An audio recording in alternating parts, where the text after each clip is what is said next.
Las especies amenazadas son especies de, pueden ser animales, vegetales, hongos, de cualquier forma de vida, pero son especies que se encuentran amenazadas en el sentido de que sus números, sus poblaciones van bajando o porque se encuentran en zonas de mucha vulnerabilidad, por ejemplo en islas o zonas que pueden ser devastadas, ya sea por eventos naturales, como por ejemplo una erupción volcánica o un huracán, o por eventos causados por el ser humano.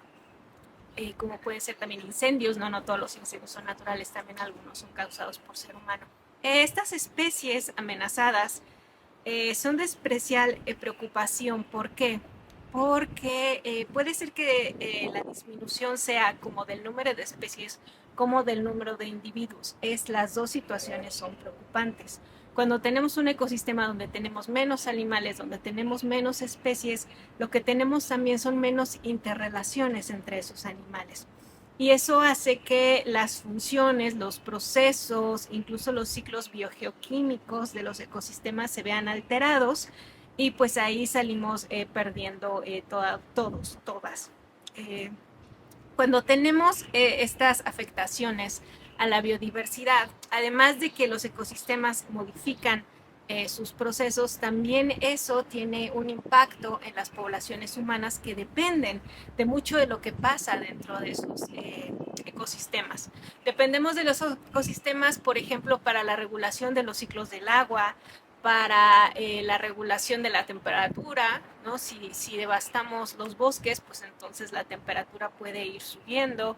También otro de los problemas muy graves que se da es que cuando tenemos menor diversidad podemos encontrar o reencontrar enfermedades que creíamos que ya no estaban tan presentes como por ejemplo la tuberculosis que de repente tiene repuntes o encontrarnos con enfermedades que no habíamos encontrado. ¿Por qué? Porque se encontraban esos microorganismos dispersos dentro de los ecosistemas y como había tanta biodiversidad y no estábamos en un contacto tan cercano, pues no teníamos acceso a esos microorganismos.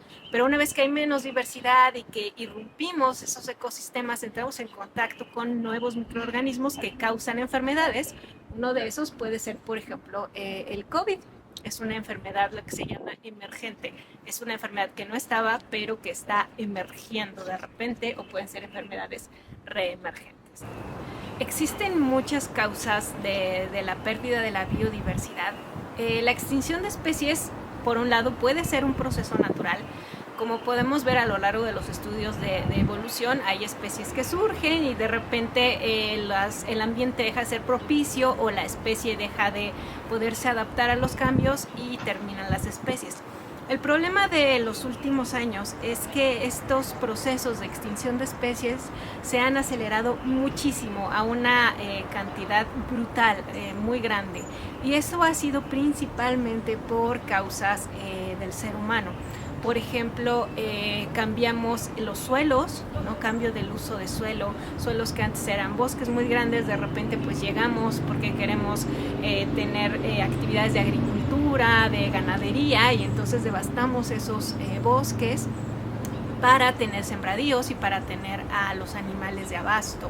También, por ejemplo, la contaminación causa un grave deterioro de la fauna silvestre por ejemplo, algunos contaminantes no nada más les envenenan directamente, sino que, por ejemplo, pueden causar cambios, alteraciones hormonales o, por ejemplo, los animales que ponen huevos, los huevos son demasiado frágiles o, por ejemplo, también ahora que estamos con el cambio climático, además de que pues tenemos problemas de abasto de agua, las variaciones de temperatura en reptiles, ¿no? Por ejemplo las tortugas marinas, requieren de un cierto nivel de temperatura para que sus poblaciones mantengan la diversidad entre machos y hembras. Cuando tenemos una temperatura demasiado elevada, eso significa que no vamos a tener suficientes machos en la población y eso también va a afectar las dinámicas poblacionales.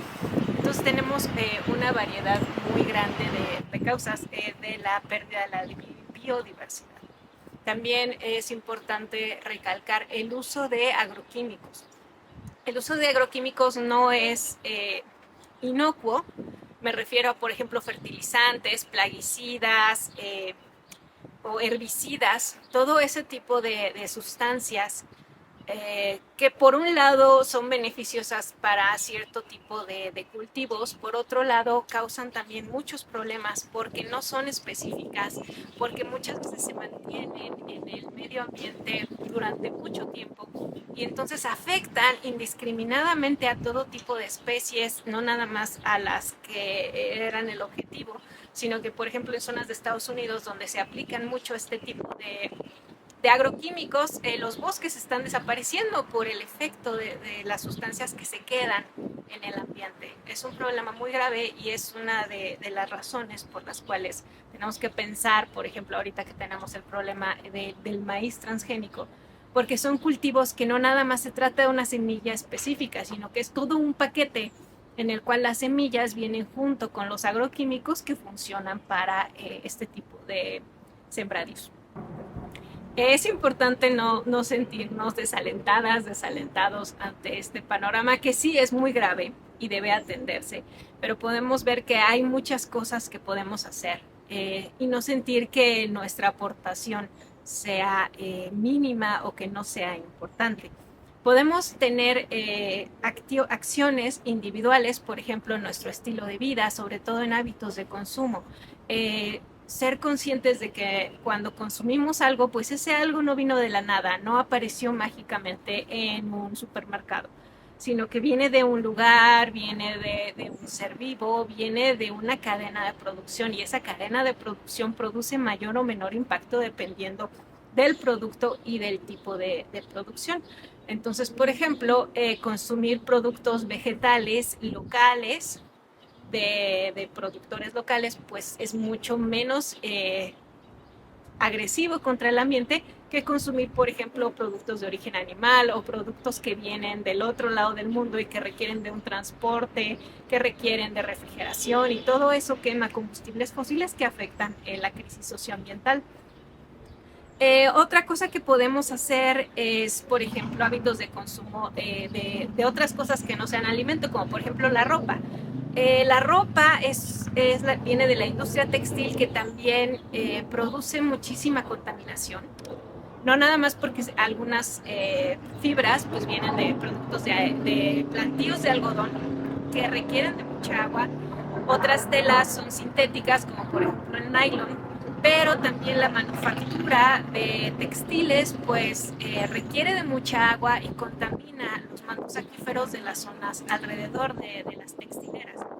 Entonces el estar cambiando de guardarropa cada temporada pues es algo que mete mucha presión y que provoca mucha contaminación de los ecosistemas. Además de que una vez que usamos la ropa de temporada y la tiramos, pues esa ropa se va acumulando y por ejemplo en Chile, en el desierto de Atacama, existe un tiradero masivo, pero así impresionantemente grande de ropa que ahí es seleccionada y luego regresa en forma de la paca. Entonces, pues lo mejor sería que moderáramos nuestro consumo de ropa al respecto.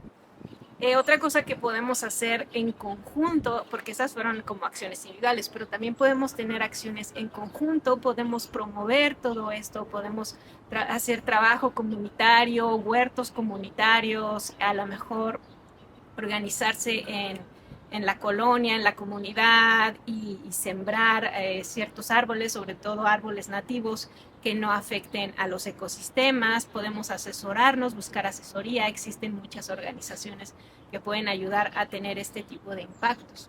Además de todas estas cuestiones ecológicas y biológicas, tenemos que considerar también que nuestra relación con la biodiversidad tiene mucho que ver con lo cultural, con nuestra cultura, con nuestras tradiciones. Y entonces cuando perdemos biodiversidad también estamos perdiendo todas esas relaciones y todas esas interacciones que teníamos en nuestra cultura. Por ejemplo, pueblos que tenían una relación especial, particular, incluso espiritual, con bosques, con lagos, con ríos, pues de repente van perdiendo esas relaciones.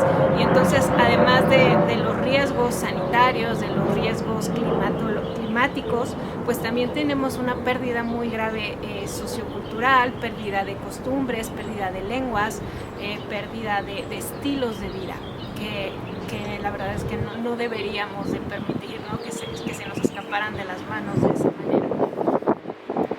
Por eso es que es muy importante reflexionar en estos temas, es muy importante reflexionar cómo nos estamos relacionando con el tema, cómo nos estamos relacionando con otras formas de vida y no verlas simplemente como algo inferior, como algo lejano, como algo que no tiene nada que ver conmigo. Finalmente el ser humano es parte de los procesos de vida, venimos del mismo proceso de evolución, estamos compartiendo un mismo espacio, un mismo tiempo, un mismo aire, una misma agua, y entonces pretender que somos solamente como visitantes o espectadores, pues no funciona. Ya vimos que no funciona. Lo que pasa en el mundo nos afecta también a los seres humanos. Entonces tenemos una responsabilidad doble, una responsabilidad tanto hacia otras formas de vida por sí mismas como hacia nuestra especie, ¿no? Como forma de autopreservación. Entonces en este día les invitamos a reflexionar con el tema de las pérdidas de la biodiversidad, de la pérdida de especies.